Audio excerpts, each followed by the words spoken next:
Amen. Praise the Lord. Diligo ng Diyos. God bless you po. Sa ating beloved brother Ding. Iniling ko pong lahat natin tumayo sa pananalangin. Mga minamahal, praise the Lord. Mapagpala namin Ama Diyos na makapangyarihan sa lahat na mabanal. Sa pangalan mo, aming pinakamamahal na Panginoong Yesus. Sa unang dalangin namin, beloved Honorable Pastor Willis Almeida. Salamat pong marami sa iyong dakilang kahabagan, O Diyos. Sa iyong dakilang pagkilos sa aming kalagitnaan, sa iyong banal at matamis na presensya. Salamat pong marami sa mga patotoo ng mga kapatiran na tunay kang Diyos na kumikilos sa aming buhay. Ang banal na rito kami sa pagkikinig sa iyong banal na salita. Sana pa na kayo pong kumilos sa aming kalagitnaan. Ikaw ang mangusap sa aming kalagitnaan. Langisan mo at pagpalain ang iyong banal na salita. Alisin niyo po ang mga hadlang gawa ng kaaway sa aming kalagitnaan. And bind the power of darkness in the mighty name of Jesus. In Jesus' name. Amen. Praise the Lord. Makabalik po tayo sa ating mga upuan.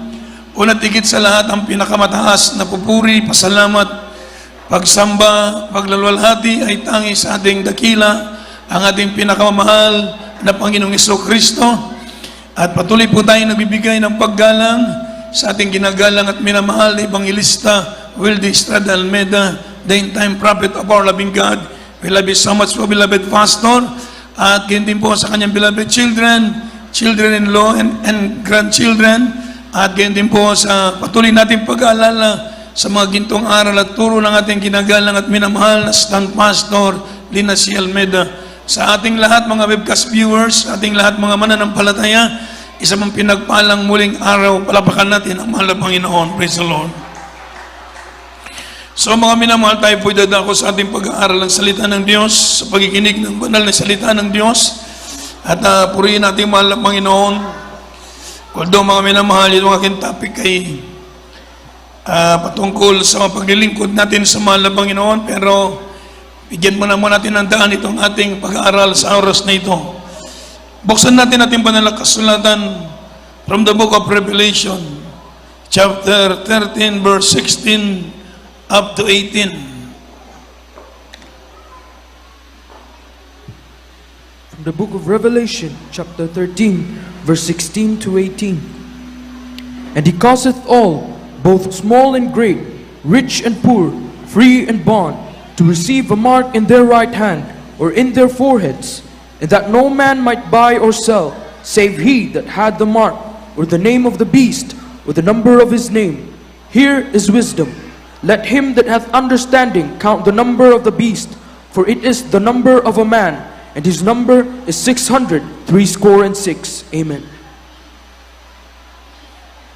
Apokalipsis, Kabanatang 13, ang talay 15 hanggang 16 hanggang 18. At lahat ng maliliit at malalaki ay mayaman at mga dukha, at mga laya at mga alipin ay pinagbigyan ng isang tanda sa kanang kamay o sa noo.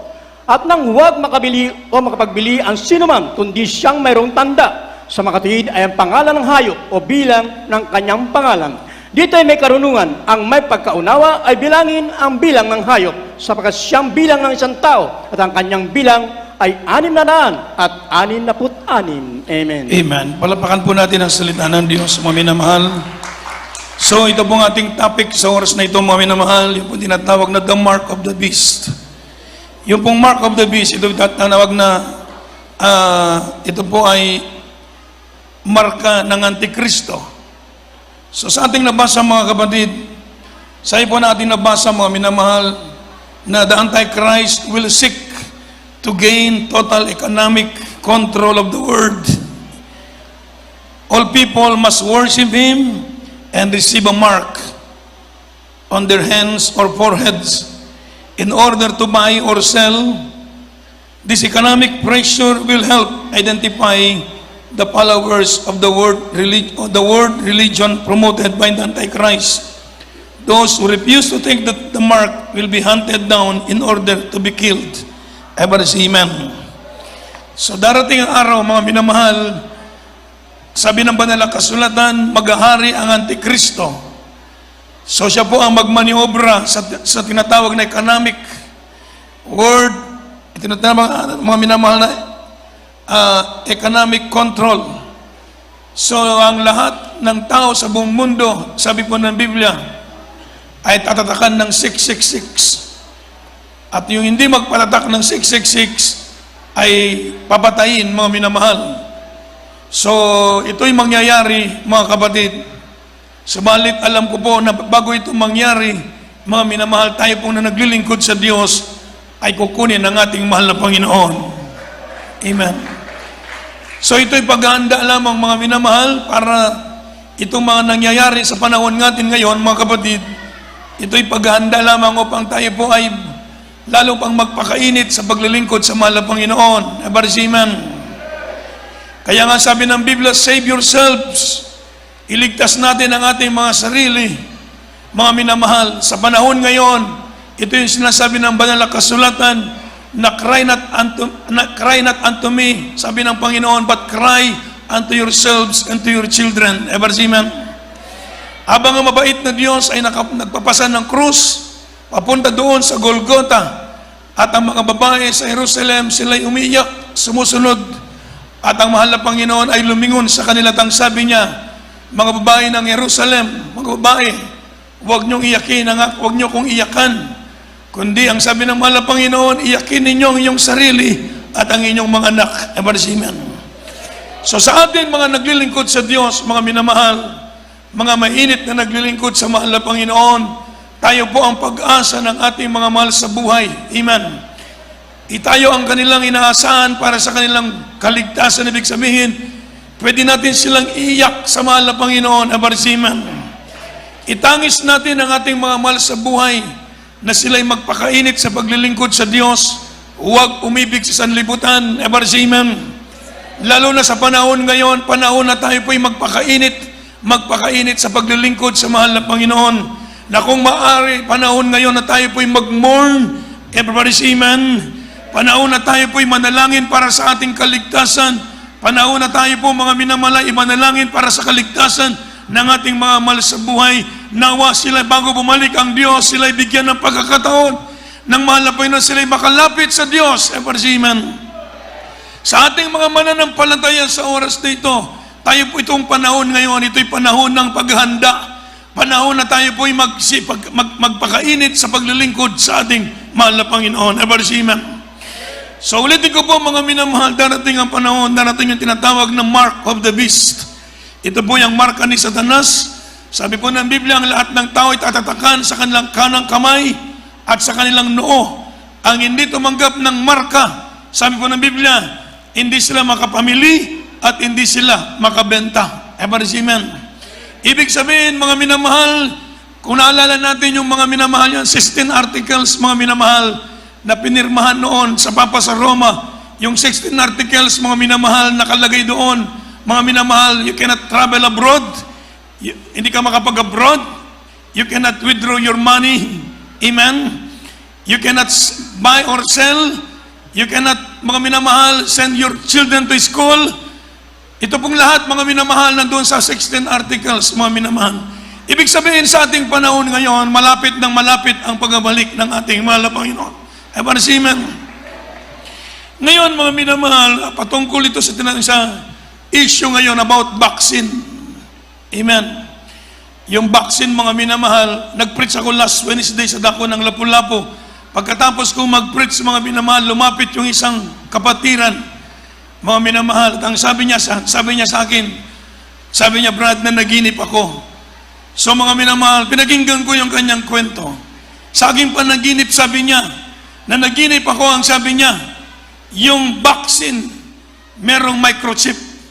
Hindi mo makikita sa yung naked eye, subalit nandoon yung microchip.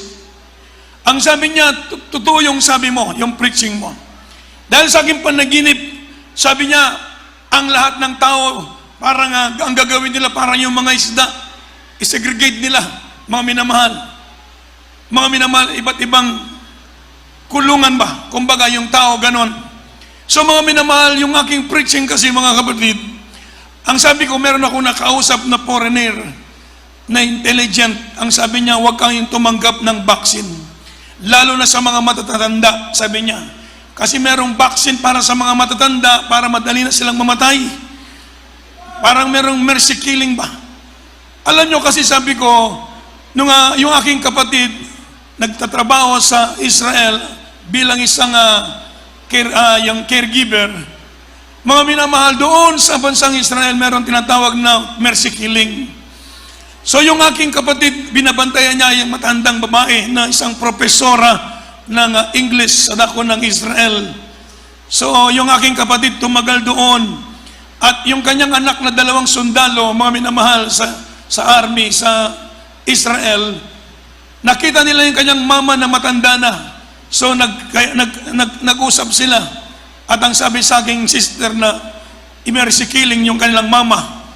Yung pumigil yung aking kapatid.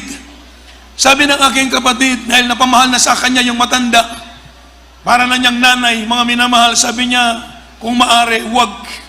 Amen. I-mercy killing ang inyong mama. Kaya ko bang pagtiisan yung mama niyo? Sabi niya, parang hindi makayanan ng aking kapatid na i-mercy killing na lang yung kanyang inaalagaan na matanda. Dahil kasi minsan ulyanin na. Amen. Pero pag medyo ulyanin, mga minamahal, medyo makulit. Amen. Kaya yung mga mama natin, yung mga nanay ninyo na medyo matanda na minsan makulit, pagtiisan natin. Ever si Amen. Kasi medyo matanda na, yung kanyang diaper, iagis doon sa ceiling fan umikot yung ceiling fan yung buong bahay mapuno ng dumi, mga minamahal. Maghapon maglinis yung kapatid ko, galit na galit, pero wala siyang magawa dahil yun ang trabaho niya. Amen. Pero nung gusto ng mercy killing, mga minamahal, yung aking kapatid mismo ang nagbigay ng hadlang ba, hindi naman hadlang, yung nagbigay ng opinion. Sabi niya, wag. So nagulat yung mga sundalo na 2 army na anak. Yung yung kapatid ko, mga minamahal, napamahal na sa kanya yung kanyang mama, Ebersiman, yung kanilang mama. So hanggang ito, tumakbo ang panahon hanggang ito'y mamatay na. So mga minamahal, nung ito'y mamatay, mga kapatid, yung mga sundalo na kanyang 2 anak, nagkaroon sila ng family reunion, at yung aking kapatid, itinuring nilang sister, mga minamahal. Alam niyo po, sabi nila, umuwi ka sa Pilipinas, huwag kang mag-TNT. Bibigyan ka namin ng maraming pera. Binigyan ng pera yung kapatid ko, napakarami, mga minamahal. Talaga nakabili ng mga lupat, sasakyan, bahay, mga minamahal, pag-aral yung kanyang mga anak. Dahil mga nakita nila na inibig nila yung kanilang mama, palapakan natin ang mahal ng Panginoon. Amen. So mga minamahal, baka yung vaccine, mga minamahal, hindi natin alam, baka yung para sa mga matandang vaccine lalagyan ng anong ilalagay, mga minamahal, hindi na para humaba yung buhay, kung hindi para madaling mamatay. Ito lang opinion na narinig ko lang. Hindi ito narinig ko lang sa isang foreigner na nakausap ko, mga minamahal. So mag-ingat tayo kasi naalala natin, mga minamahal, on August 2019, mga minamahal, over 600 people, mostly children, mga minamahal, that had received, mga minamahal, yung tinatawag na at least one single dose of vaccine, yung Dengvaxia. Amen. Ang naitabo, mga minamahal, all of them, mga minamahal, who received the vaccine had died. Di ba nagkaroon ng problema sa Senado? Nagdebate sa Senado, sino nagpapasok ng vaccine na ito? Amen? Naalala natin, nagdebate sila sa Senado, sinong sisisihin? Mga minamahal, sinong nag-approve ng vaccine na ito, nakapasok sa Pilipinas, at binan nila noon, hindi na ibinenta yung vaccine ng Dengvaxia. So mga kapatid, baka naman po, mga minamahal, yung vaccine na tutusok, mga minamahal, ano pong chemical niyan, mga minamahal, baka hindi makakabuti. Amen. So ito po may mga tanong kasi, kaya gusto ko pong sagutin. Nagtanong po ako sa beloved children kasi may nagtatanong sa akin, mga frontliner na mga nurse na mga kapatiran sa ibang bansa, at sa dako ng Canada, sa dako ng UAE, sa Dubai. So ipina-forward ko sa beloved children about itong vaccine. So mga minamahal, meron silang mga sagot, mga kapatid, about kining vaccine. To get vaccinated or do not get vaccinated with the COVID-19 vaccine. So mga minamahal, sabi po mga minamahal ng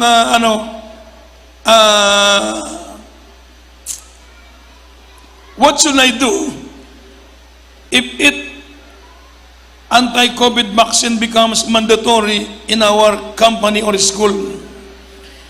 Halimbawa, mga minamahal, mandatory na yung vaccine sa mga eskwela, sa inyong kumpanya. So ito ang sagot, if you are a Jesus Miracle Crusade International Ministry member, you can request a letter of vaccine exemption for the religious reasons at your church, at our church office, or from any assigned preachers of your respective outreaches, and submit it to your company. Lahat po ay may karapatan ipaglaban ang kanya-kanyang pananampalataya, as it is we all have been given free will be our loving God. Hindi po namin kayo pipilitin o pipigilan to get the anti-COVID vaccine. As what beloved Pits, maminamahal, in your own accord, own volition po ito, at based sa inyong spiritual na lakad at pananampalataya. But we ask you to pray for the Lord's will and guidance, especially if you have to choose between getting the COVID-19 vaccine or losing your job. Let the Holy Spirit guide you in making the right decision. Pray and be sensitive to God's voice. Ever see, amen.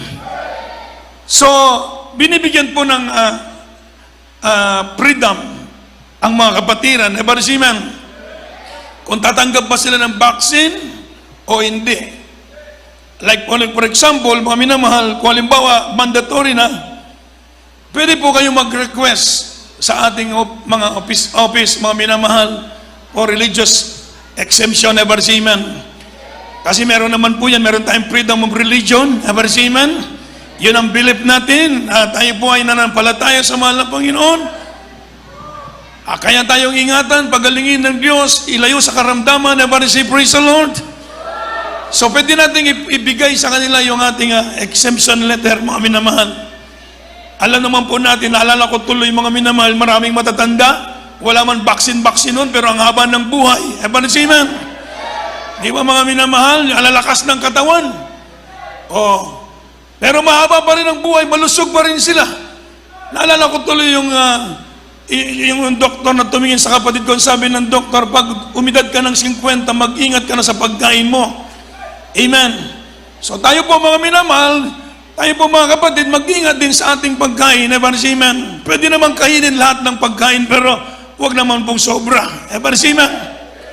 Amen. Sabi nila, basta't masarap, di baling mamatay ng maligaya. Minsan ganun, meron di ba? Yung sinasabi nila, basta't di bali daw mamatay, basta't kakain ng masarap. Mga minamahal, hindi naman po ganoon, mga kapatid. Tayo po ang templo ng Diyos. Ever say, praise the Lord. Naalala ko tuloy, mga minamahal, yung pumunta ng ibang bansa, pag-uwi, nakatakilit, mga minamahal, lumakad dahil mga minamahal, inaraw-araw yung mga malalaking pasayan doon sa Singapore, mga minamahal. Pag 1 week pa lang siya ron, mga minamahal, pinauwi na kasi nagtakilid na. Sa sobrahan ng pasayan, araw-araw daw pasayan. Itolyokan na pasayan, kaya merong itolyokan na pasayan, baka manobra mo sa pasayan, never see, man. So ulitin ko po mga minamahal, ulitin ko kung merong mandatory na mangyayaring ganito, pwede tayong mag-request ng letter sa ating church. Ever see, man. So ulitin ko po mga minamahal, what are religious exemptions and tubag sa beloved children? This exemption allows parents to opt their child out of vaccine based on their religious beliefs. Some cities ask for evidence that the family belongs to a religious group, the object to vaccines. Only a few religions object to vaccines. But in the most states and cities in the United States, you can simply sign a form stating that you have religious reasons to opt out. Here in the Philippines, it applies also, but please do check also with your company schools. Ever see, amen. So, i-check ninyo mga minamahal, na kung merong exemption about sa religion, sa ating pananampalataya. Ever say amen? Merong in-exercise yung faith nila, yung belief nila, in-honored naman ng ating estado. Ever say amen?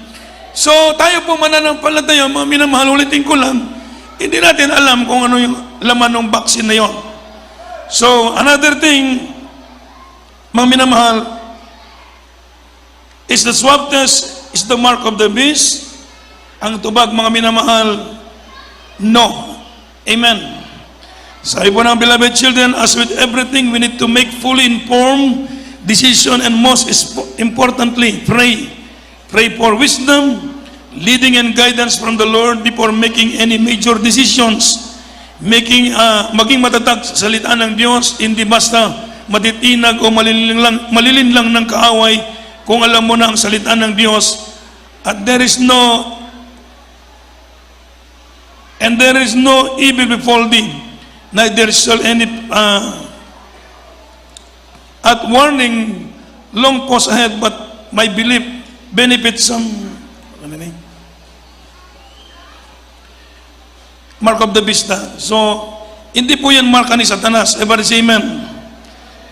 Pero mga minamahal, alam naman po natin sa panahon ngayon na mga kapatid na palapit ng palapit ang pagbabalik ng ating mahal na Panginoon. So do you believe the COVID vaccine is the mark of the beast? Naniniwala ba kayo na ang COVID vaccine is the mark of the beast? My answer, sabi po ng anak sa ating beloved pastor, no. But alam na natin na tuso ang kaaway, the devil is a liar. He is always up to no good. And is a very sly at getting his work done. Para marami ang mapahamak, the vaccine may or may not be the mark of the beast, but it may be a precursor of worse thing to come. Amen. It is precedent of things to come. As we enter the tribulation period, for all we know, meaning it will set the mood tone of things to come. As it's written in the Bible, we need to be wise. So if you can please opt out of getting the COVID-19 vaccine altogether. And I am not, sabi po niya, into conspiracy theories. I am into the true gospel of Jesus Christ as taught by the apostles and the beloved parents, wrote with signs, wonders, and miracles. Ever say amen? So as children of the living God, we have been taught by our beloved parents in the Lord na manampalataya sa Diyos na buhay. We do not need any vaccine at all. Personally, I am not getting any vaccine, 19 vaccines, not to me, not to my husband, nor to my children. And it's our personal choice. Ever say amen? So sa atin pa mga minamahal, itong ganitong pangyayari ngayon, mga vaccine na yan, ito po'y senyales na malapit ng babalik ang mahal na Panginoon. Ever say amen? Yung nangyayari ngayon mga minamahal na yung darating ang panahon na ang lahat ng tao ay tatatakan ng 666. Ibig sabihin, darating at mangyayari ito mga kapatid sa ating sa lahat ng tao sa buong mundo, mga minamahal. Pero sa ngayon mga kapatid, ito'y po ay sinyalis lamang na talagang darating at mangyayari ang sinasabi ng banal na kasulatan. Ever say amen? Nung araw, hindi natin alam ito. Ever say amen? Nung araw, hindi natin alam yan, pero nangyayari, lumalapit. Ibig sabihin, malapit na ang pagbabalik ng malapit. So sa vaccine, mga minamahal, depende na po sa inyo. Ever say amen?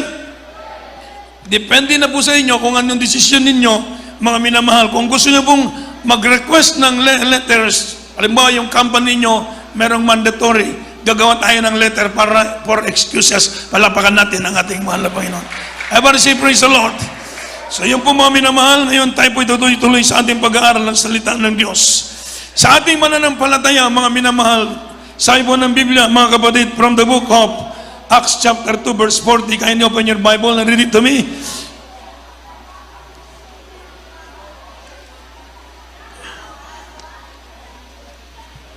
From the book of Acts, chapter 2, verse 40. 40.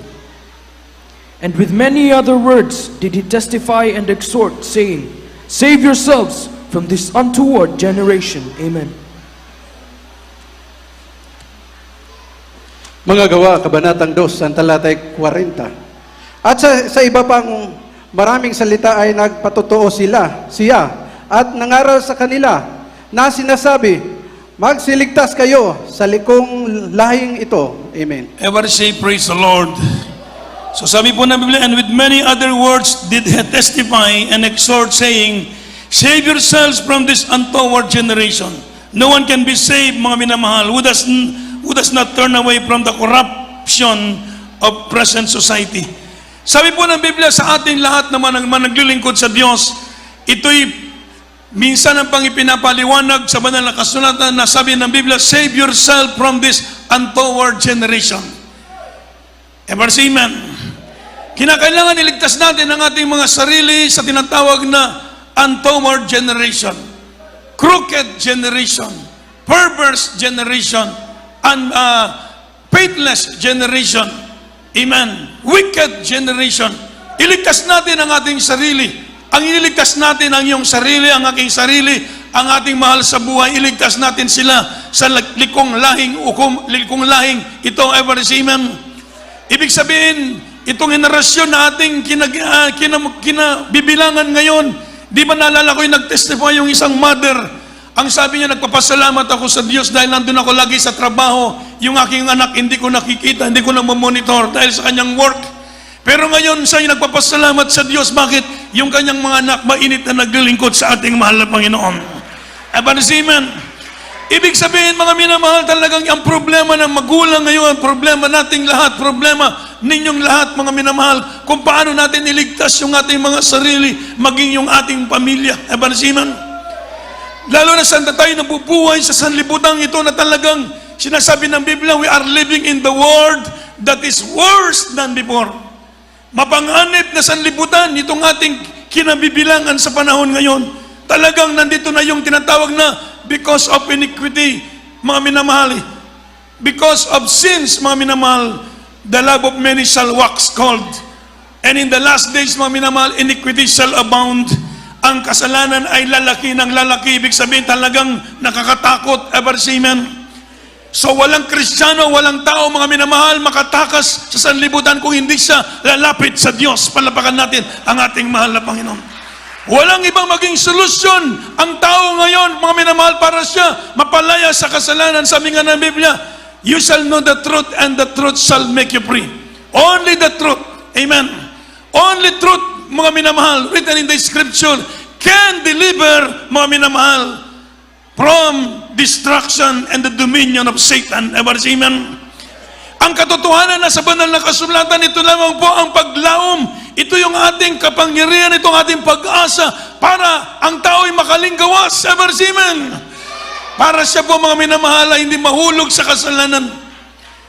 Yan po ang katotohanan, mga minamahal. Walang tao, mga minamahal, sabi ng Biblia, na maliligtas. No one, mga minamahal. Only those who know the truth. Ever say amen? Sabi ng banal na kasulatan, ang katotohanan ang magpapalaya sa atin. Kaya ang problema, iligtas natin ang ating sarili. Lalo na tayo mga naglilingkod na sa mahal na Panginoon, wala nang panahon magpalamig-lamig. Wala nang panahon babalik pa sa bisyo, wala nang panahon babalik pa sa kasalanan. Wala nang panahon, mga minamahal, na tayo po'y magpabanjing-banjing. Kung hindi pa ito ang panahon ngayon na tayo magpakainit sa paglilingkod sa ating mahal na Panginoon. Ipanalangin, itangis yung mahal sa buhay, itangis mo ang iyong kaligtasan. Dahil ito yung huling araw, mga kapatid. Hindi natin alam anong mangyayari. Lalo na ngayon, panahon napakadelikado na. Amen. Napakadelikado ng panahon, mga kamahal, kaya malapit nang bumalik ang mahal na Panginoon. Itong pandemic nating naranasan, magbigay ng maraming leksyon sa atin. Ever say amen? Na kung wala ka pala sa Diyos, mas mahirap. Ever say amen? Pero kapag tayo nasa mahal na Panginoon, kahit anong darating na mga trials, kaya pala natin, palapakan natin ang ating mahal na Panginoon. Itong nangyari na pandemic ngayon, ito'y sinyalis, mga minamahal, anong mangyayari pagdating ng araw. Wala na makabili, wala na makapagbenta, hindi ka na makatrabaho. Darating at darating ang panahong yan, mga minamahal. Kaya sabi ng Biblia, bago darating yung araw na yan, sabi ng Biblia, because of the elect, I will shorten the days, ever see, amen. Because of the elect, mga minamahal, sabi ng Panginoon, paiksi niya mga araw para tayong lahat ay sama-samang magmamana ng buhay na walang hanggan. We are not appointed unto the wrath, ever see, amen. Hindi tayo bibigyan ng Diyos sa kapahamakan, hindi tayo para sa kapahamakan na mangyayari sa sanlibutan. Kung hindi, sabi po ng Biblia, we have a blessed hope. The glorious appearing of our great God, our dearest Jesus Christ. Ito yung blessed hope natin, pag-asa natin. Meron tayong pag-asa. Ever say amen. Punong-puno tayo ng pag-asa, mga minamahal, sa paglilingkod sa Diyos. Ito ang pag-asa ng tinatawag ng Biblia, blessed hope. Daang sanlibutan, walang pag-asa. They are hopeless. Ever say amen. Tubalit tayo naglilingkod sa Diyos, meron tayong pag-asa. Bakit? Kukunin tayo ng ating mahal na Panginoon. Isang malakas na praise the Lord. So sabi ng Biblia, the blessed hope of the Christian. Before the coming of the Lord, before the wrath come, mga minamahal, the blessed hope of the Christian is the glorious appearing of our great God. Sabi pa, in the twinkling of an eye, everybody say amen. Sabi ng banal na aklat, tayong lahat ay sasama doon sa salubong sa Diyos. Wala na babay na sanlibutan, babay na kahirapan, babay na pagsubok, babay na sakit, babay na lahat. Mga minamahal, kaya i-focus natin yung ating puso sa paglilingkod sa Diyos. Pinagpala kayo ng mahal na Panginoon, binigyan kayo ng trabaho, binigyan kayo ng negosyo, pinagpala ang inyong hanap buhay, binigyan kayo ng bahay, sasakyan, salamat sa Diyos. Pero ang ating paglilingkod, lalo nating pag-igian ang ating pananampalataya sa ating mahal na Panginoon. Amen. Save yourselves, sabi ng Biblia. Luke chapter 9 verse 41, kindly.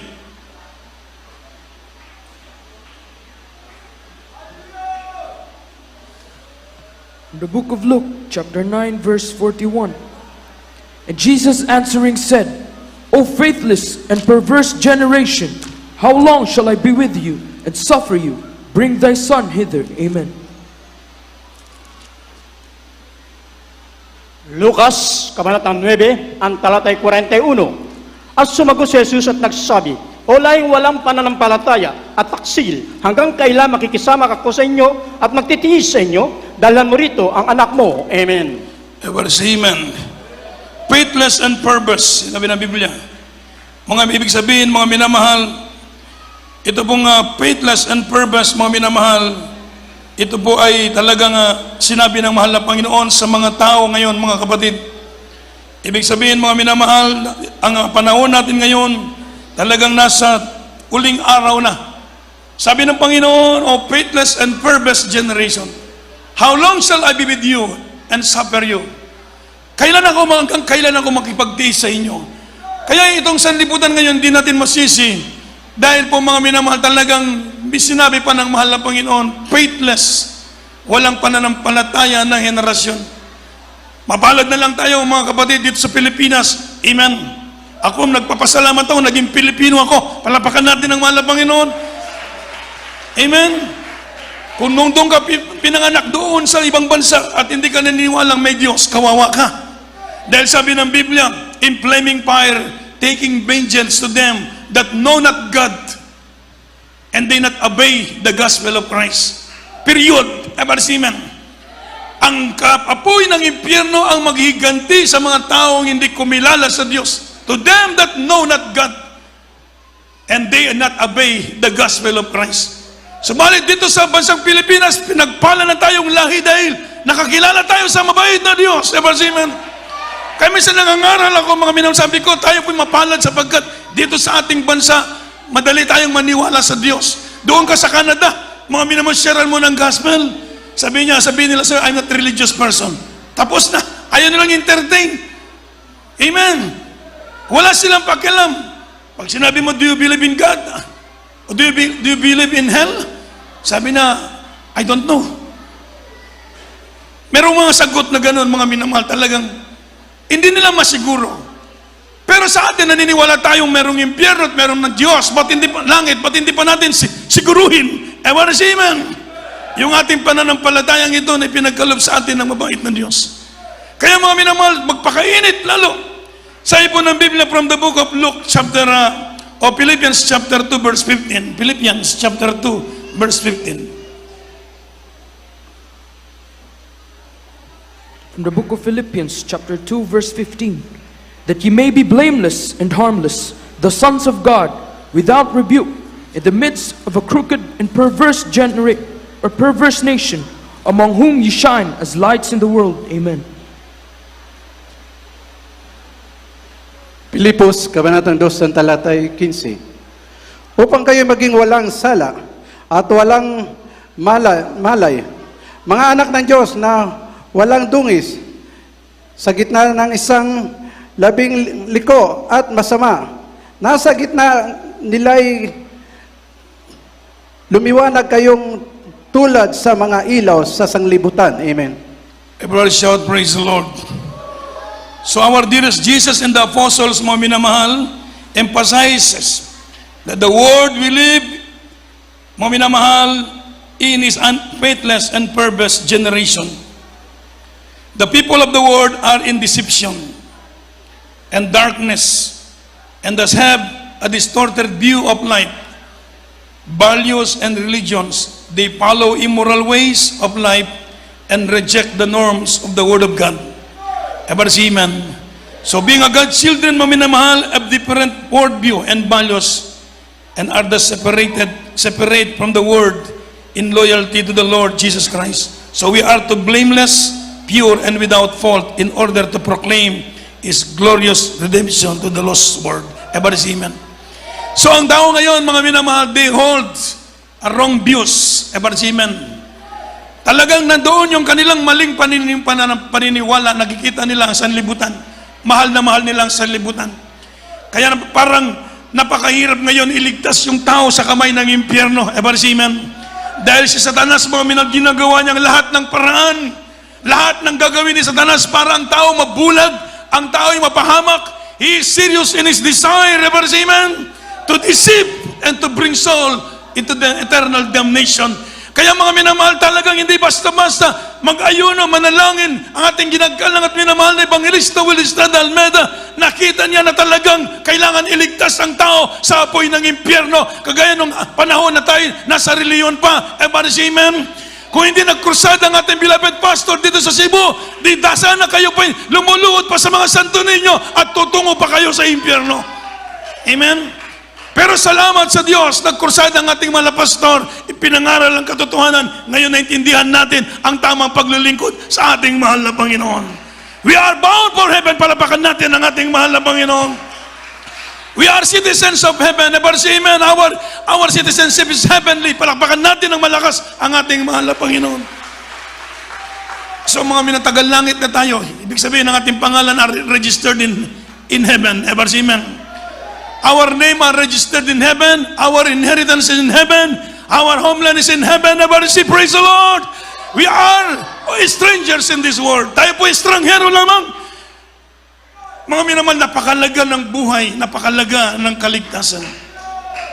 Pasalamat na tayo, mga minamahal, tayo po'y naglilingkod sa mahal na Panginoon. Walang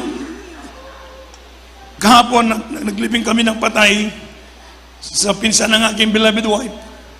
Awang-awa ko sa magulang, pero salamat sa Diyos, sila'y tumanggap sa mahal na Panginoon. Ever say, amen? Talagang awang-awa ko dahil kahit marami ka pang million pa yung pera mo. Kung halimbawa naman every twice a week i-dialysis ka, parang sabi niya, kapoy, kining sakita. So tamtang nagsulti, naghilak siya, mga minamahal. Tumanggap sa mahal na Panginoon. Mga minamahal, tuwang-tuwa sila. Kaya nandun na kami doon sa libingan. Patapos kong mag-preach, mga minamahal, mga jeep pa pala diyan sila. Sabi nga, ano nga jeep pa man sila? Pero sa Katoliko siya, ano nga jeep pa man sila? Kanindot sa tungwali, ever say, amen. So mga minamahal, ibig sabihin nandito na, ibig sabihin Lord Jesus na, ever say praise the Lord. Tinataas na yung kamay, mga minamahal. Talagang ibig sabihin talagang merong pagkakataon na tatawagin ang ating mga mahal sa buhay kung magpakainit lang tayong maglingkod sa Diyos. Tawagin sila ng mahal na Panginoon, ever say praise the Lord. Kaya huwag tayong magwala ng pag-asa, huwag tayong manghina ng loob, mahal na Panginoon, maligtas pa kasing ang loved ones ko. Hindi naman tayong may hawak ng buhay nila, ever say, amen. Hindi natin alam anong plano ng Diyos, ever say, amen. Basta't ang sabi ng Biblia, maglingkod kang tapat sa Diyos, malaki ang magagawa ng iyong panalangin. Maglingkod ka, ililigtas pati yung sangbahayan. Palapakan natin ang ating paniwalaan natin yun na barsiman. Paniwalaan natin yun, mga minamahal. Ako, meron akong 2 kapatid hindi saved. Dahil nung nagmasave kami 1984, 4 yung kapatid ko nasa abroad.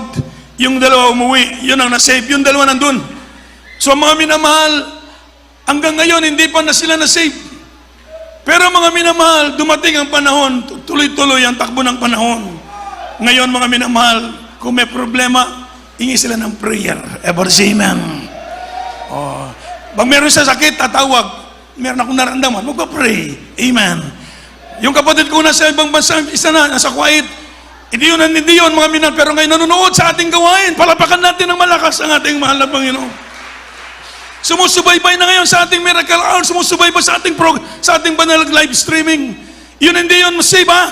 Pero nung magka-COVID siya sa dako ng Dubai, iyak nang iyak. Sabi ko, walang imposible sa Diyos. Magpa-swab test ka, negative. Pag swab test, negative. Palapakan natin ang ating mahal na Panginoon. Sabi niya, totoo yung sinabi mo, walang imposible sa Diyos. O yun lang mga minamahal, napakasimple. Amen. O ngayon, naniniwala na sa ating banal na gawain, nakikinig na sa ating banal na programa, mga minamahal. Ibig sabihin na perong paraan ng Diyos para iligtas ang ating mahal sa buhay.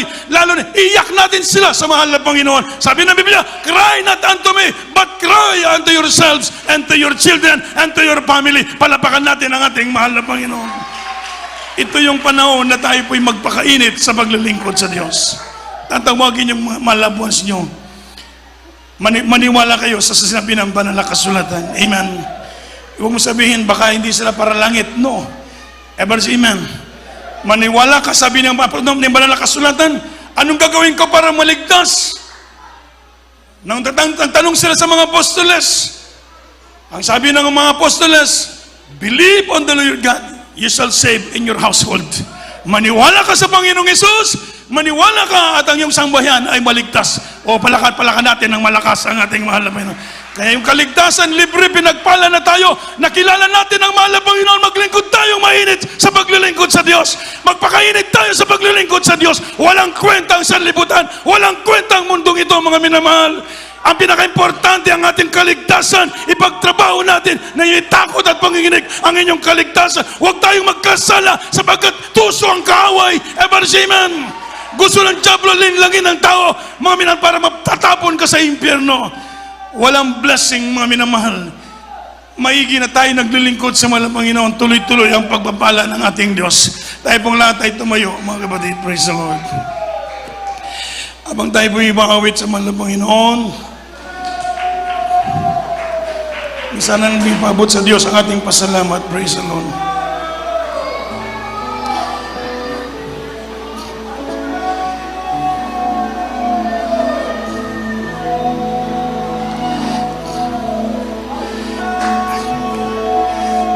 Ating awitin mo, minamahal ang mahal na Panginoon.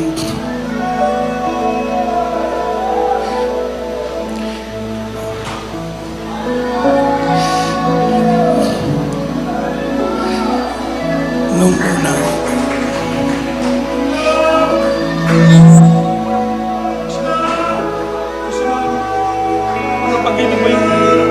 amen. Purihin po ating dakilang Diyos. Ibalik natin ang ating unang pag-ibig sa mahal na Panginoon, mga minamahal. Unas ang sabi ko, maglilingkod at magtatapat sa ngalan mo. Nung unas, pangako ko, ako'y aamin at sasamba hanggang sa pagbalik mo. Ngunit pag-ibig ko'y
lalamig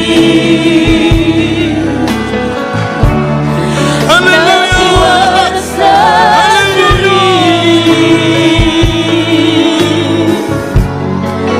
at sa iyong mga kamay ako ay nawalan. Tulungan mo ako muling ibalik ang unang pag-ibig mo. Ako'y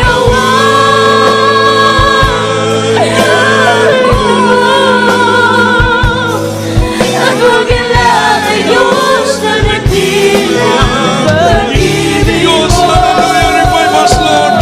Lord, revive us, Lord, hallelujah. Revive thy children, Lord, hallelujah. Tulungan mo ako muling ibalik ang unang pag-ibig mo. Ako'y nawalan mo at huwag kailangan Diyos na nagbilang pag-ibig mo. Ako'y hawakan mo, ngunit pag-ibig ko'y lalamig. Give us, Lord. I need you, Lord.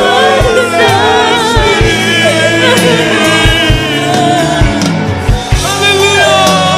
Sa iyong mga kamay ako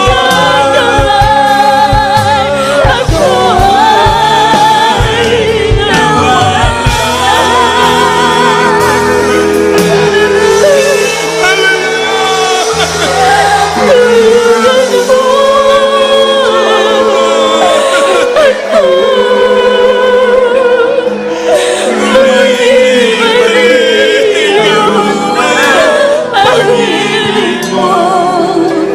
Ako ay hawakan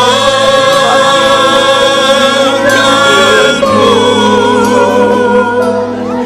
at huwag kailangan Diyos na dakilang pag-ibig mo. Ako ay hawakan mo, tulungan mo ako muling ibalik ang unang pag-ibig mo. Ako ay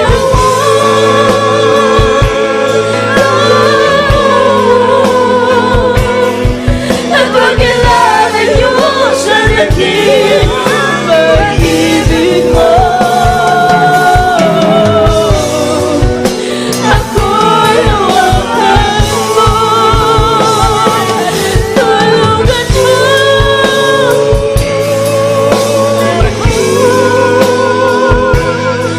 muling ibalik ang unang pag-ibig mo. Ako ay hawakan mo at huwag kailangan Diyos na dakilang pag-ibig mo. Ako'y hawakan mo. Amen. Praise the Lord. Hallelujah. Glory to God. Para sa atong mga bisita niya karon, dawaton yung atong Ginoo maigsoon. Lagi ng pulong sa Dios, ang tanang mo dawat ka diya, hatagan ka mo kagahaw mahimo kang anak sa Dios, magapanunod sa kingarihan sa Dios. Ang kaluwasan mo ay pinakalabing importante sa tanan. Kaya ang tao doon ay kalag maigsoon. Mamatay ang pisikal, ilubong ang panangimong kalag, dili mamatay. Doon ay padulngan, maigsoon ko langit o impyerno. Muna nga ito nga paniguruhon, magkiksunan nga naata sa kabot sa Dios. Doon ay reklamento sa kaluwasan, mutuot sa Ginoo, maginulsol sa ang Panginoon sa pagtalikod sa kasalanan o pagbalik sa Dios. O gandawato nato ang bautismo sa tubig aron maugasan na inyong sala. Dunay bautismo sa tubig, dunay sinina nga pagabason, dili mabasa ang inyong sinina, walay bayad. Aron masiguro mo mapasaylo ang imong sala, maugasan ka ug ang Dios magbautismo kanimo sa iyang balang Espiritu Santo. Libre ang kaluwasan. Gi-offer sa Dios ang kaluwasan para kanatong tanan, libre, walay bayad, mga minamahal. Napakaswerte nato, palakpakan natin ang mahal na Panginoon. Ibayaw yung kamot sa atong mga bisita. Sige po, ibayaw ang kamot, initok kini pagampo, sabat kamo sa pagampo. Ginoong Hesus, salamat Ginoo sa imong pagtawag nako. Ginoo, niya ko karon sa imong mga tubangan, ginadawat ko ikaw, akong manluluwas, Ginoo, Dios ug hari sa akong kinabuhi. Ginoo, mosulod ka sa akong kasing-kasing, imuni mo kung tinud mong anak, ug sa binuhatan, sa pulong ug sa binuhatan, Ginoo, isulat ang akong ngalan sa libro sa kinabuhi. Alagaran kita, Ginoo, kini akong gipangayo sa ngalan mo, Ginoong Hesus. Amen. Magampupi ka ninyo, may iksaon. Ginoo, salamat po, Diyos, sa mga kalag na miduol ni mo, Diyos, sa pagtawag kanila, Ginoo, sa unang pagkampo sa akong beloved pastor, Wildes Tad Almeida. Panalanginan sila, Ginoo, isulat ang ilang ngalan sa libro sa kinabuhi. Magmilagro ka sa ilang kinabuhi. Tugang ilang pagtuo, Diyos, aron sila makalahutay sa pag-alagad kanimo. Sa ngalan mo, Ginoong Hesus. Amen. Praise the Lord. Dalay ko ng Diyos. Magampo kita sa atong mga panginanglan, mga katagtabang sa Diyos. Makinagkuptan kita sa Ginoo, magmalikon kita sa atong pagpangalagad kaniya. Hallelujah. Magamputan tanan, maigsoon. Hallelujah, langit no nga man sa ngalan mo, Ginoong Hesus, niya kami sa imong tubangan, o Diyos. Kami nagasunod, nagaampo, o Diyos. Ngayon ka pa sa iluan sa mga pagkukulang o kalapasan. Ginoo ning oras sa Ginoo, inluan namong kasing-kasing, Ginoo. O Ginoo, ikaw magalikon ka na mo, Diyos. Panalanginan kaming tanan, o Diyos. Luwasa nga mamahal sa kinabuhi, tawagin sila ng mga lagad kanimo, o Diyos. O kami, Ginoo, ibalik nga mong unang ugugma kanimo, kadasig sa among pagpangalagad. Tunabangi kami, o Diyos, nga di kami mawala sa imong kamot, Ginoo. Ikaw magapanalangin ka na mo sa mga adlaw-adlaw nga panginabuhi, sa among mga negosyo, mga trabaho, mga pag-eskwela, o Diyos, sa ilang mga panginanglan, ikaw magatagbo, Ginoo. Panalanginan kami, Ginoo, ilayo sa mga sakit balatian, sa ngalan mo, Ginoong Hesus. In Jesus' name, ipandong kamot sa atong ulo mo, iksaon.